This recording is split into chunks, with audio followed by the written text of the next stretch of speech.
1 week until Election Day. Early voting has hit record levels, but so is the number of COVID-19 cases.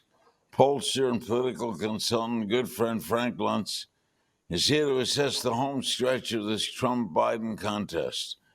Have you ever seen anything like this? No, and I don't want to see anything like it again.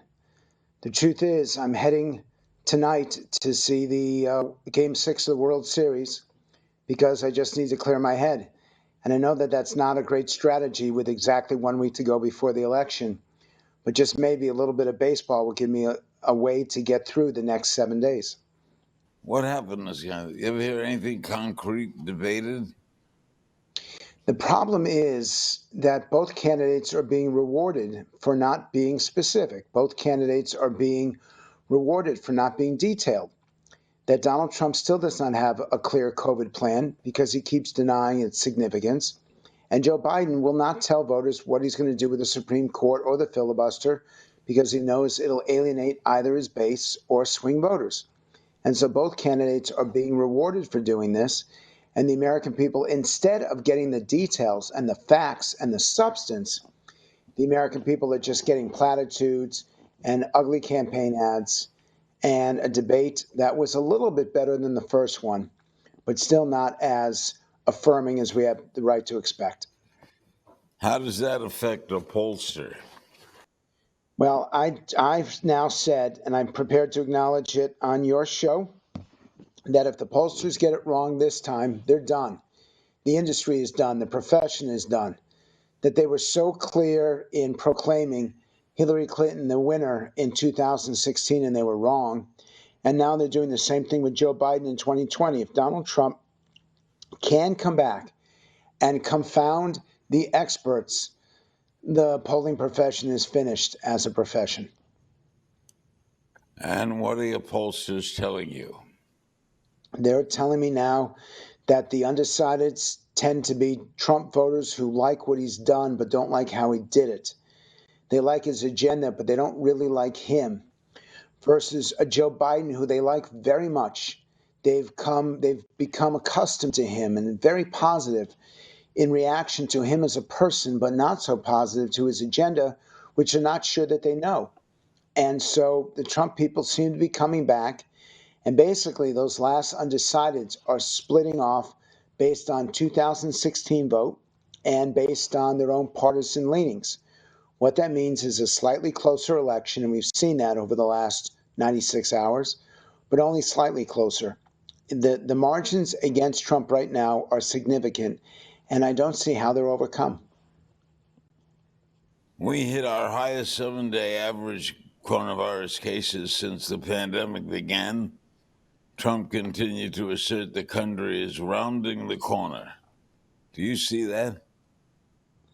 I can't see that. I can't see that because the travel that I've had to do in this campaign, I can't see that because of the people that I run into. That when you look at the statistics, it's clearly significant and a threat. And the problem now is that nobody wants to be locked down. Nobody wants to go through that process we went through in April and May. And that may be required. And the other aspect that's a problem is that it's now affecting those communities that it did not affect before. COVID used to be an urban, a city virus. Now it's affecting all those communities that it had never touched in small towns and rural communities. And by the way, Larry, what I find most impactful from a political standpoint is that the very people who Donald Trump said, don't vote by mail, don't trust it, vote in person, those are the people who are most likely to be denied the right to vote or the chance to vote because of COVID spreading. And it just adds an extra layer of chaos to an already chaotic situation. At least 5 of Mike Pence's aides, including his chief of staff, have tested positive. What do you make? Why isn't all this a big issue? Because everyone's been testing positive, because we've lost a lot of people, because it's now become a fact of life that every day it's the best way I can equate it, and I was barely alive for it, but it's what happened in Vietnam. when every night Walter Cronkite would read the number of people who were killed or wounded, and they became just numbers.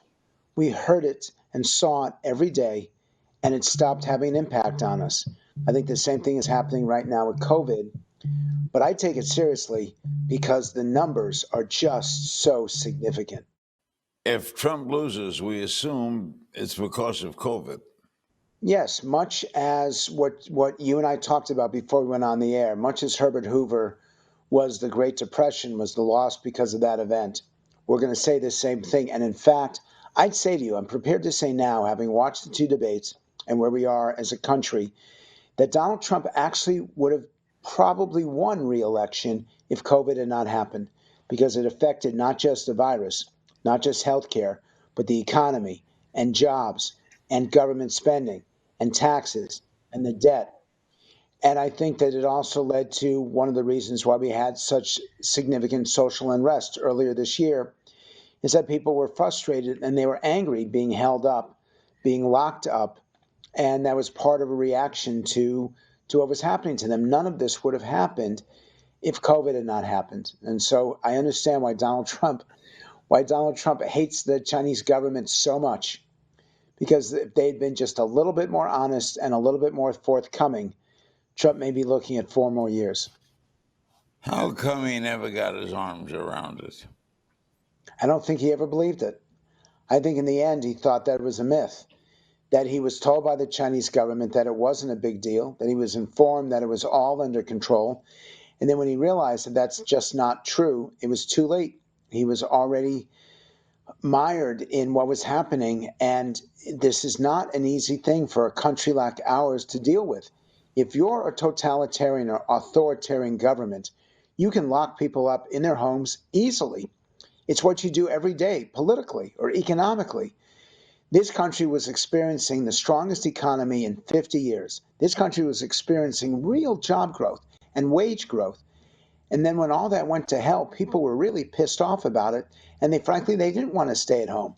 They wanted to work. They wanted to enjoy their newfound economic prosperity. And Trump wanted them to do it. But in the end, and I'll give you one polling statistic to back this up, we asked a question, which is a higher priority to you, your health and safety or your economic safety? And the public chose health by 2-1 over economics. And I don't think Trump is expecting that choice.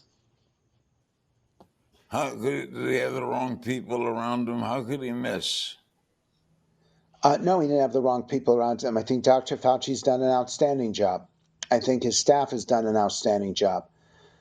How could he miss is that the Chinese were not honest or forthcoming. They simply told the world that everything was fine, that there were no problems. And the Chinese, they went, and then they traveled during the Chinese New Year. They went to all these countries as though everything was okay. And they brought the virus with them.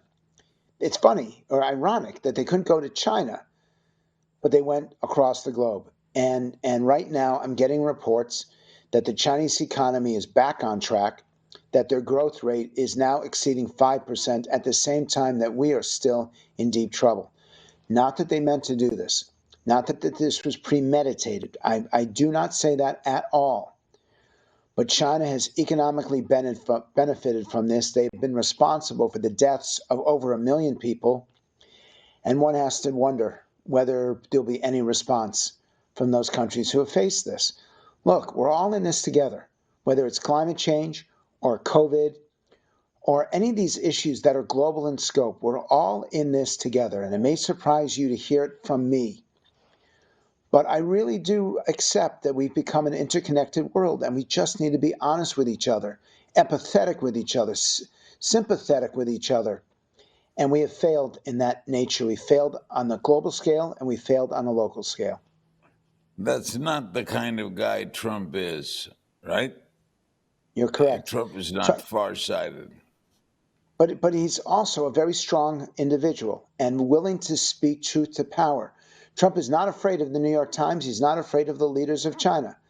And there is an advantage in having a president that isn't afraid and that's willing to hold people accountable. The problem is that that's not what we're looking for right now. The American people want a hug, not a verbal barb. They want someone who feels them, not just someone who intellectually understands what's going on and can fix it. How's this affected polling? Do you wear masks? Does it affect where you go and how you see things? Well, my mask is actually about 10 feet away from me on my dining room table. Fortunately, I'm not polling anyone in my home, so that helps. I have not done any in-face focus groups. I have gone out to do one-on-one interviews and three-on-one interviews. In fact, I was just on the road this weekend.